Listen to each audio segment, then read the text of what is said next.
ये पूरा का पूरा बैकग्राउंड हमको इस मायने में देखना चाहिए कि बिहार चुनाव के पहले बहुत सारी ताकतें जो लगी हुई थी राहुल को कमजोर करने में और कांग्रेस को कमजोर करने में, उसमें थरूर की भूमिका क्या है, मतलब थरूर ऐसा क्यों करते हैं। तो आडवाणी जी को थरूर का बधाई देना, एक बुजुर्ग आदमी को बधाई देने में कोई बुराई नहीं है। 98 के हो गए, वो 100 के हो जाएंगे और हम चाहते हैं वो अपनी आंखों के सामने मोदी सरकार का पतन देख कर जाएं। कि लाल कृष्ण आडवाणी के बारे में उन्होंने जो कहा, तो लाल कृष्ण आडवाणी को इस सरकार में सबसे ज्यादा प्रताड़ित किया गया है, अपमानित किया गया। He was the first victim of this government. जैसे 2018 में उन्होंने ये कहा था, कंट्रोवर्शियल एक स्टेटमेंट दिया था कि द बीजेपी हैड, ऐसा लगता है कि BJP has started A Taliban in Hinduism. अब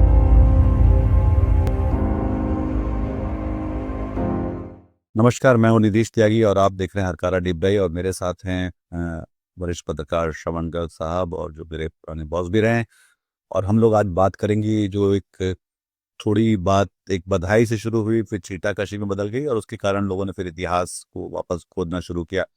इस 8 नवंबर 2025 में लाल कृष्ण आडवाणी, जो भाजपा के लगभग निर्माता रहे हैं, जो इस समय की जो उनकी राजनीतिक ताकत जो बनी है, उनके 97 साल के वो हुए, जिस पर कांग्रेस के नेता और इस बीच काफी पार्टी लाइन से बार बार बाहर निकल कर वो मोदी जी को और उन्होंने आडवाणी जी को बधाई दी, एक फोटो लगाया जिसमें वो आडवाणी के साथ हैं। और फिर लोगों ने जब इस पे एतराज जताया कि आप इनको इतना महान क्यों बता रहे हैं, जबकि इनकी इस देश को नुकसान पहुंचाने में उनका खासा योगदान रहा है। तो उसको लेकर काफी विवाद उठा कि पार्टी के भीतर भी और पार्टी के बाहर भी उन लोगों ने कहा कि लाल कृष्ण आडवाणी कोई ऐसे व्यक्ति नहीं जिनको लेकर आप उनकी महानता के बारे में बताएं। थरूर डटे रहे। उसके बाद कांग्रेस और भाजपा में इसके बीच में एक छीटाकशी चलने लगी। और इस बीच रामचंद्र गुहा ने अपना एक 8 साल पुराना जो एक एक लेख था जो स्क्रोल में छपा, जिसमें उन्होंने लाल कृष्ण आडवाणी को सबसे विभाजनकारी व्यक्ति, भारत का सबसे विभाजनकारी व्यक्ति के तौर पे उसका शीर्षक है। और जिसमें उन्होंने कहा है कि इस देश में बहुत सारे लोगों ने यात्राएं की हैं, गांधी ने की हैं, जेपी ने की हैं, पर उन सब ने इस देश को जोड़ने के लिए और इस देश को एक सकारात्मक अंजाम में पहुंचाने के लिए ये कोशिश है कि आडवाणी अकेले थे जो जहां जहां गए उन्होंने उसको सांप्रदायिक किया, उसमें विभाजन की सारे बीज बोए। और इस समय का जो भारत है उसके लिए भी वही जिम्मेदार है। तो श्रवण जी, ये पूरा जो मामला है, मतलब दोनों दोनों ही बातें हैं, पर मेरे ख्याल से जो हमको लाल कृष्ण आडवाणी के बारे में बात करनी चाहिए इस तरह से कि वो 97 साल के हुए हैं इस 8 नवंबर को। और साथ ही ये कि उनका योगदान अगर हम देखें, ये जो उन्होंने जो बीज बोए थे, अब हम देश उसकी फसल काटता दिखलाई दे रहा है। देखिए, पहले तो गुहा साहब ने जो अटैक किया है वो आडवाणी जी पर भी किया है और राजीव गांधी पर भी किया है। जी। उन्होंने कहा है कि राजीव गांधी ने जो वहाँ मंदिर में 84। खोला दरवाजा, उसको भी उन्होंने वो इक्वली जिम्मेदार ठहराया है। अगर आप मणिशंकर अय्यर से बात करें तो वो सप्रमाण बताएंगे कि राजीव गांधी का उसमें कोई योगदान नहीं है। और वीडियो उपलब्ध है मणिशंकर अय्यर के, जिसमें वो बताएंगे कि राजीव गांधी के साथ कैसे कॉन्स्पिरेसी की गई। नाम लेके उन्होंने बताया कि इन लोगों ने कॉन्स्पिरेसी की, उसको रामलला की मूर्तियों को वहाँ विवादित स्थल पर रखने की। तो खैर, मैं उसमें गोवा साहब के साथ डिबेट में नहीं हूँ। मैं इसलिए, हमको ये जो थरूर का जो पूरा कथन है, इसको लार्जर पर्सपेक्टिव में देखना चाहिए। लार्जर पर्सपेक्टिव में देखने का तरीका ये है कि इसके दो हिस्से हैं। एक तो ये है कि बिहार का पोल और थरूर जो कहते रहे हैं करते रहे हैं। मैं इसलिए कह रहा हूँ कि लाल कृष्ण आडवाणी के बारे में उन्होंने जो कहा, तो लाल कृष्ण आडवाणी को इस सरकार में सबसे ज्यादा प्रताड़ित किया गया है, अपमानित किया गया। He was the first victim of this government. He will not be the last victim, but the first victim. तो उनकी तारीफ की तो उन्होंने कोई मोदी जी उससे खुश नहीं हुए होंगे। इसलिए हम अगर ये माने कि उनकी पब्लिक सर्विसेज की और सेवा भाव की उन्होंने उनके 98वें जन्मदिन पर तारीफ की, अपना फोटो लगाया, तो वो it must have been done at the expense of inviting wrath from Modi and Modi supporters. कि मोदी जी तारीफ नहीं कर रहे हैं, शशि थरूर तारीफ कर रहे हैं। मोदी जी फोटो नहीं लगा रहे हैं उनके साथ पुराना, शशि थरूर लगा रहे हैं अपनी जवानी का फोटो। और मोदी जी का फोटो छपा है, उनको गुलदस्ता भेंट करने गए थे वो, उसके साथ कई तरह की टिप्पणियां भी छपी है। जिस तरह से गुलदस्ता भेंट कर रहे हैं, उनकी मुद्रा है, आडवाणी जी की मुद्रा है, उसको लेकर भी बहुत सारे कमेंट्स आए हैं। हम ये जो थरूर ने जो आडवाणी जी के बारे में कहा, और जो उसके पहले एक आर्टिकल लिखा उन्होंने नेपो किड्स को लेकर, बिहार के संदर्भ में, उसको ले सकते हैं। क्योंकि उन्होंने राहुल को बड़ा नेपो किड और तेजस्वी को छोटा नेपो किड उसमें बताया। थरूर को मतलब ये क्रूशियल है बिहार का इलेक्शन, उसके संदर्भ में अगर हम बात कर रहे हैं तो ये थरूर काफ़ी रिलेवेंट हो जाएंगे। ये जो बातचीत है वो ये रिलेवेंट हो जाएगा कि महागठबंधन की जीत इसमें होती है, और कांग्रेस का स्ट्राइक रेट अगर 50%, 60%, 70% होता है, तो it will send a message to people like and Tharoor and party. उसमें बहुत सारे लोग शामिल हैं, क्योंकि एक बड़ा समूह है डिसकंट्रोल्ड कांग्रेसमैन का कांग्रेस में। जी और ये बिहार का चुनाव कांग्रेस की रैंक एंड फाइल में पश्चिम बंगाल, केरल, असम, तमिलनाडु में तो जाना ही है इसका मैसेज, यूपी में जाएगा सबसे बड़ा मैसेज। तो इन्होंने क्यों आलेख लिखा ये और क्यों नेपो किड अभी बताया, ये है इम्पोर्टेंट। इम्पोर्टेंट ये नहीं कि उन्होंने लाल कृष्ण आडवाणी को की तारीफ की और उससे कांग्रेस ने अपने आप को डिस्टेंस कर लिया और ये कहा कि देखिए हमारे यहाँ कितनी इंटरनल डेमोक्रेसी है कि कोई भी कुछ कह सकता है। तो उन्होंने कुछ कहा नहीं। मैं ये जो मुद्दा है इसको मतलब इनको शशि थरूर को मतलब कांग्रेस की अतृप्त आत्माओं में मानता हूँ जो भटक रही हैं। जैसे आपने गौर किया हो कि ग्रुप ऑफ 23 था एक, जी उन्होंने पूरी तरह मतलब इनका जो प्रेमाइस है, जो आलेख का प्रेमाइस है शशि थरूर के एक साथ पहले का, वो नेपोकिड पर भी है और वंशवाद पर भी है। और उनका कहना है कि ये वंशवाद सभी पार्टियों में है। ये भी कहा उन्होंने। और उन्होंने कहा कि जब राजनीति में शक्ति वंश के आधार पर तय होने लगती है तो योग्यता पर ध्यान नहीं दिया। तो योग्यता को शासन की जरूरत नहीं पड़ती, ये एक उनका है। तो वो केरल में उनको बिल्कुल इम्पोर्टेंस नहीं दिया जा रहा है, केरल में चुनाव है और वो अंधकार में है उनका भविष्य थरूर का। तो इसमें ये देखना चाहिए कि आडवाणी जी की तारीफ करके बीजेपी में उनके मार्क्स नहीं बढ़े और वंशवाद की आलोचना करके कांग्रेस में उनके मार्क्स और कम हो गए।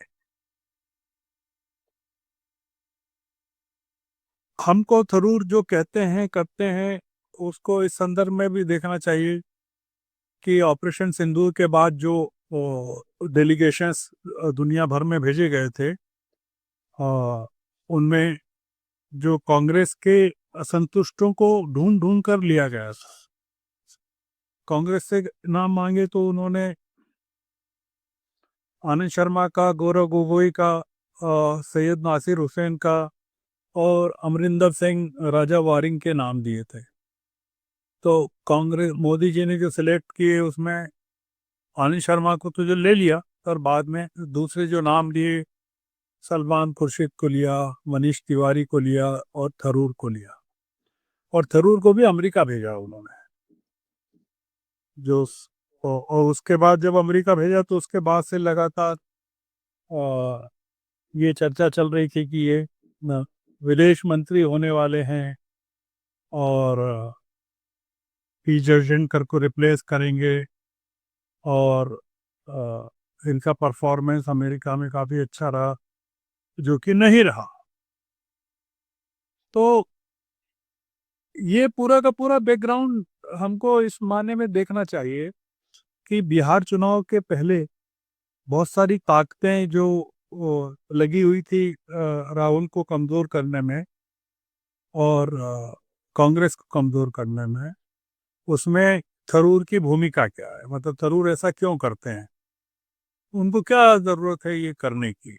मतलब तो आप आपको अगर आपने अडवाणी को लेकर इतना ही आपकी मोहब्बत है तो आपने क्या उनके पिछले जन्मदिन पर भी ऐसा किया था क्या, या आप ऐसा हर जन्मदिन पर करते हैं क्या? तो देश आपको थरूर को किस रूप में जानता है? वो आपको शशि थरूर के रूप में जानता है कि सुनंदा पुष्कर के संदर्भ में आपको जानता है, एक कंट्रोवर्शियल आदमी के तौर पे जानता है? आप उनको एक बहुत ही अ, अ, आडवाणी जी के लिए आदरणीय और अटूट सेवा वगैरह वगैरह की बात कर रहे हैं।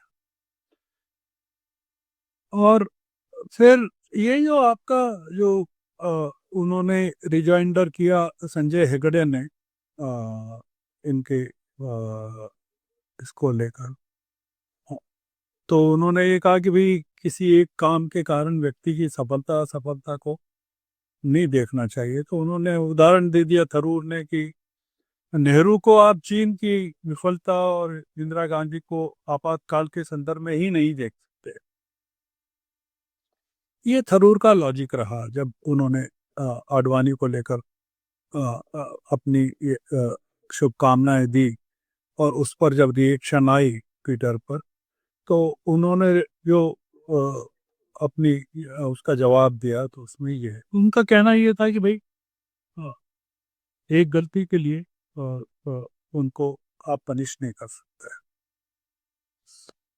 मैं एक इस सिलसिले में केवल कुछ कई बार बोल चुका हूँ ये, हालांकि आपके दर्शकों के लिए नई बात हो सकती है कि मैं नवंबर 2013 में अ, मुझे फ़ोन आया कि भागवत साहब आपसे मिलना चाहते हैं, आप आएंगे क्या? तो मैंने कहा ठीक है। तो उनके साथ लंच पर 1 घंटे बात हुई।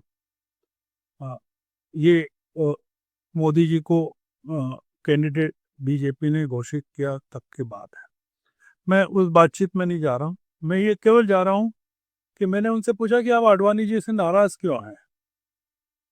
तो उन्होंने कहा कि वो हमसे बगैर पूछ के कराची में जिन्ना की मज़ार पर चले गए। दिस इज़ 2018 2005 जी, आई बिलीव, फाइट की बात। है ना? मच आफ्टर हिज रथ यात्रा, वो 1990 की रथ यात्रा। 1990 की रथ यात्रा के बाद 15 साल में आडवाणी जी का इतना ट्रांसफॉर्मेशन हुआ, या उन्होंने कोई इलाज किया होगा बाबरी के जो विध्वंस हुए या तमाम चीज़ें हैं, कि उन्होंने सोचा होगा कि जिन्ना की मज़ार पर जाना चाहिए। उन्होंने क्योंकि यहाँ नोटबुक में लिखा जिन्ना के बारे में, उसको लेकर भी काफ़ी नाराज़गी हुई। तो उन्होंने कहा कि वो हमसे पूछ के नहीं गए, पूछ के जाते तो वो नाराज़गी संघ की आज तक चल रही है। तो मोदी जी ने जिन लोगों को किनारे किया उनमें मुरली मनोहर जोशी भी हैं और तमाम लोग हैं, पर मुरली मनोहर जोशी का रिहेबिलिटेशन संघ ने कर दिया। उन्होंने अभी अपना दिल्ली में जो एक सेमिनार किया उसमें मुरली मनोहर जोशी की स्थापना की, उनको प्रोमिनेंटली प्रेजेंटेशन के लिए बुलाया। पर आडवाणी जी को लेकर भागवत साहब के मन में तो वो जो है वो है। हालांकि आडवाणी जी को चिंता इसलिए नहीं करते हैं या करना चाहिए कि ना, आडवाणी जी 96 साल के हैं और भागवत 75 साल के हैं, तो इसलिए कोई कंपैरिजन भी नहीं। 20 साल छोटे हैं, 24 साल छोटे हैं भागवत, पर एरोगेंस में वो 24 साल बड़े हैं आडवाणी जी से।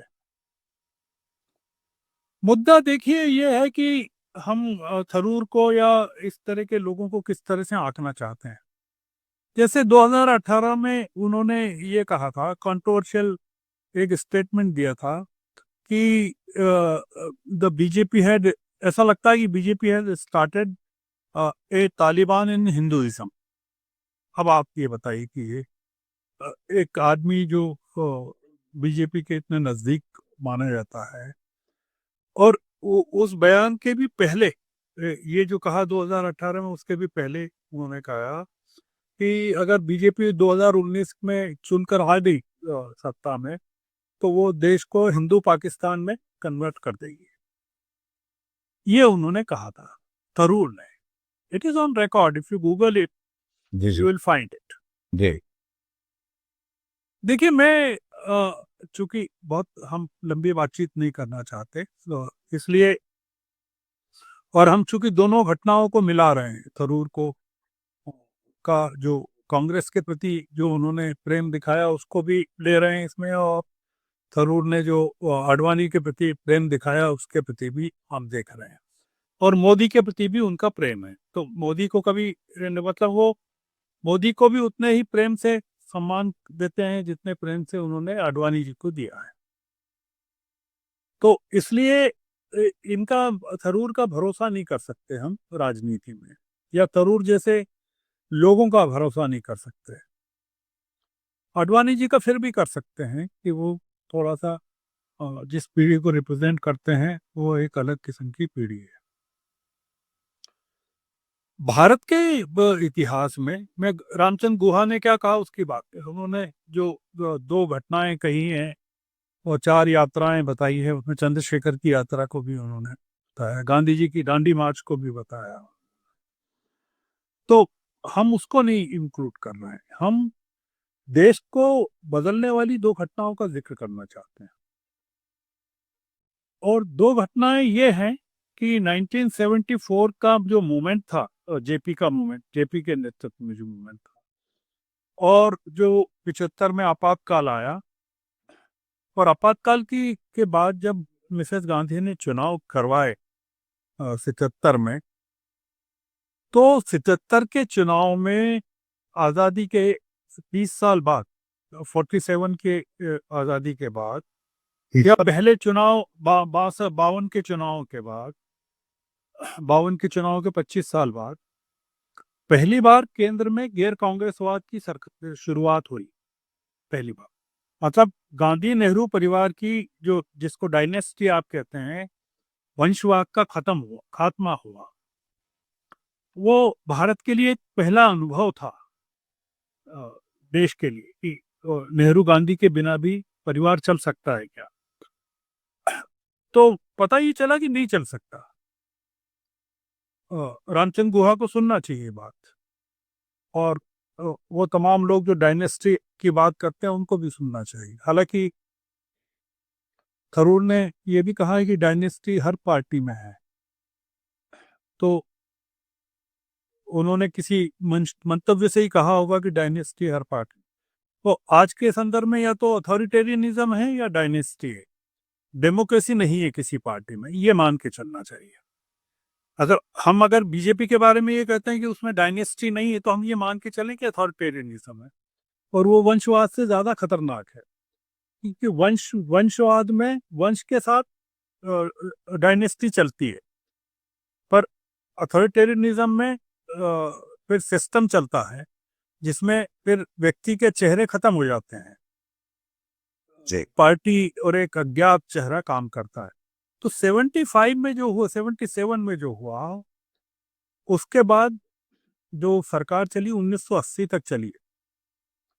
अब अगर देश डायनेस्टी के खिलाफ होता है, या उसको लगता कि यार ये 77 में लगता कि ये डायनेस्टी का खात्मा हो गया, बहुत बढ़िया काम हो गया, और दुनिया में कहीं नहीं हुआ डायनेस्टिक रूल इस तरह से खत्म। 1984 में मिसेस गांधी और बड़े बहुमत से सत्ता में आ गई, तो ये सिर्फ डायनेस्टिक रूल का न सिर्फ एंडोर्समेंट हुआ, उसके बारे में लोगों ने बताया कि नहीं, हमको आपकी पहले से ज्यादा जरूरत है। हमको लगा कि हमने गलती की डायनेस्टिक रूल को खत्म करके, ये लोग नहीं चला पाए। अब ये उसके बाद वो मिसेस गांधी का निधन हो गया, और 84 में निधन हो गया। फिर 89 तक 90 तक 89 तक राजीव गांधी रहे, और फिर वो भी हार गए। तो मैंने कहा पहला जो परिवर्तन आया देश में गैर कांग्रेसवाद की सरकार का, वो 77 इसके कारण आया, 1974 के कारण। जी। दूसरा जो आया वो 1990 की अडवाणी जी की रथ यात्रा के कारण आया, जो उन्होंने 25 सितंबर 1990 से 30 अक्टूबर 1990 तक चलाई, और फिर 90 से 92 के बीच में बाबरी पर 2 बार प्रहार हुआ, एक बार फेल हो गया, दूसरी बार 90 में एक हुआ, फिर 92 में तो बाबरी को विध्वंस कर दिया। आडवाणी जी ने ऑन नहीं किया कि उन्होंने उसको तोड़ा। जब सीबीआई की अदालत में मुकदमा चला बाबरी के तमाम नेताओं के खिलाफ, मुरली मनोहर जोशी और इनको अपराधी बनाया गया, इनको आरोपी बनाया गया, किसी ने गर्व के साथ जब बाबरी तोड़ी तब सबने गर्व के साथ कहा था कि हमने तोड़ा, पर जब मुकदमा चला तो सबने डिसोन कर दिया कि हम we are not the participant who broke, हम जिसने तोड़ा, उमा भारती हो या पीतम्बरा हो या तमाम, और सब बरी हो गए। मैं जो कहना चाहता हूँ अगले 5 मिनट में, वो ये कहना चाहता हूँ कि अ, ये 77 का जो प्रयोग था वो तो गैर कांग्रेसवाद का असफल प्रयोग था, पर असफल प्रयोग ने भी देश में उम्मीद जगाई, गैर कांग्रेसवाद देश में कायम किया जा सकता है। दिल्ली में, राज्यों में तो 1967 में सम्मिलित सरकारें आई थी अनिश्चित समय के लिए, पर केंद्र में हो सकता है, मतलब इंदिरा गांधी का शासन भी समाप्त हो सकता है, राजीव गांधी का भी हो सकता है, ये सिद्ध हुआ 89 में राजीव गांधी का भी खत्म हो गई। और फिर हमने देखा कि 91 से 96 तक नरसिंह राव रहे, उनका भी खत्म हो गया। तो एक ये उम्मीद ये बनी कि गैर कांग्रेसवाद केंद्र में काबिज हो सकता है, पर जो आडवाणी जी ने जो प्रयोग किया, उसने ये एक प्रयोग किया कि जो गैर कांग्रेस की जो सरकार बनेगी उसको सांप्रदायिक भी बनाया जा सकता है, मतलब there can be a communal non Congress government at the centre. अब ये जो प्रयोग किया आडवाणी जी ने, ये उनका महान कंट्रीब्यूशन है भारत या दुनिया के लिए। मतलब he should not be remembered for the Rath Yatra, but for giving Narendra Modi a hand for massacre in Gujarat in 2002. बिल्कुल। मतलब ये जो पूरा देश में हुआ या हो रहा है, ये अडवाणी की देन है। अडवाणी अगर रथ यात्रा नहीं निकालते, और उसके रथ यात्रा के बाद और बाबरी के बाद जो दंगे फसाद हुए देश में, मतलब जो पोलराइज, मतलब 84 में के दंगों में हिंदुओं ने मुसलमानों को नहीं मारा था, ये मानना चाहिए। जो गुहा कहते हैं, 84 के दंगों की बात करते हैं, it was a sort of an spontaneous reaction, must have been, अगर उसको वैसे देखें कि जैसे आफ्टर गजा यहूदियों के खिलाफ, जैसे मान लीजिए कि अमेरिका में अटैक्स हुए, it was that kind of a thing. तो सिखों के प्रति हिंदुओं की नाराजगी कभी नहीं रही और रहेगी भी नहीं, क्योंकि हिंदुओं की रक्षा में सिखों ने अपने बलिदान कर दिए सारे के सारे। सिख गुरुओं ने अपने अपना सब कुछ समर्पित कर, तो इसलिए सिख और हिंदू का झगड़ा रहा ही नहीं कभी, बहुत मतलब ये एक्सेप्शन रहा 84 का। और वो सुनियोजित नहीं था कि वो एक योजनाबद्ध इसे नहीं किया गया था, जैसे कि योजनाबंदी ना, जो स्पॉन्टेनियस, अडवाणी जी ने किया, पर ये तो पूरा योजनाबद्ध था, प्रोजेक्ट की तरह किया। प्रोजेक्ट की तरह हमको क्या करना है। तो अडवाणी जी का जो पूरा है, जो थरूर जो उनको बधाई दे रहे हैं, उनको इस बात की बधाई देना चाहिए थरूर को, अडवाणी जी को, कि आपने जो संप्रदायवाद के बीज बोए देश में, अब वो उसकी फसलें मोदी जी काट रहे हैं। और लहलहा रहे। और उनके डेलीगेशन के सदस्य के नेता के रूप में मैं अमेरिका की यात्रा कर रहा हूँ, उनको ये बधाई देना चाहिए। मतलब अनवेवरिंग, जो उन्होंने कहा कि जो उनका पब्लिक सर्विस वगैरह का जो है, तो उन्होंने अपने शब्दों का जो चयन है थरूर ने अडवाणी जी को वो करने में, ही मीन्स वर्ड्स, कि उसको क्या कहना चाहिए। तो ये जो मैं कह रहा हूँ, दो चीजें कि अ, हुई भारत के इतिहास में 1977 और 19 90 1999 और 1989 के बाद वीपी सिंह, फिर चंद्रशेखर, और ये Deve Gowda and Gujrals and all this things happen. मैं ये कह रहा हूँ कि ये एक गैर कांग्रेसवाद की जो शुरुआत 74 में हुई, 75 में हुई, मोदी जी उसी की देन है, गैर कांग्रेसवाद की। पर मोदी जी का कम्युनलिज्म ये अडवाणी की देन है। तो अडवाणी जी को थरूर का बधाई देना, एक बुजुर्ग आदमी को बधाई देने में कोई बुराई नहीं है। 98 के हो गए, वो 100 के हो जाएंगे, और हम चाहते हैं वो अपनी आंखों के सामने मोदी सरकार का पतन देख कर जाएं। हाँ, हम ये भी चाहते हैं कि 2029 तक रहें आडवाणी जी, और जिस व्यक्ति ने, जिस हुकूमत ने उनका सबसे ज्यादा अपमान किया, उसको गिरते हुए देखते जाएं, और कम से कम बिहार में हार जाएं मोदी जी, तो इससे भी आडवाणी जी को काफी प्रसन्नता हो। तो अगर आडवाणी जी का जन्मदिन 14 नवंबर के बाद आया होता, तो और तब हम देखते कि मोदी जी उनको गुलदस्ता लेकर जा रहे हैं कि नहीं जा रहे हैं। तो चूंकि आज हम जब बात कर रहे हैं, 1 घंटे बाद सेकंड फेज का मतदान बिहार में खत्म हो जाएगा, तो हमने थरूर साहब के बहाने भारत की राजनीति और गैर कांग्रेसवाद और अडवाणी जी की जो देन है, ये क्रिएशन जो है, जैसे कहते हैं ना कि फैशन के उसमें कहते हैं कि ये जैसे सब्यसाची क्रिएशन, तो ये this is Modi Advani creation, उसके डिजाइनर अडवाणी, डिजाइनर अडवाणी है। ये कम्युनलिज्म इसमें का जो भारत है जो हम देख रहे हैं, का जो भारत है उसके डिजाइनर वो है। तो इसलिए थरूर ने कंट्रोवर्सी छेड़कर कई पुराने घावों को पैदा कर दिया। तो वो मास्टर हैं इस मामले में, जैसे मास्टर ऑफ सेरेमनी होते हैं ना, वैसे हैं कि थरूर।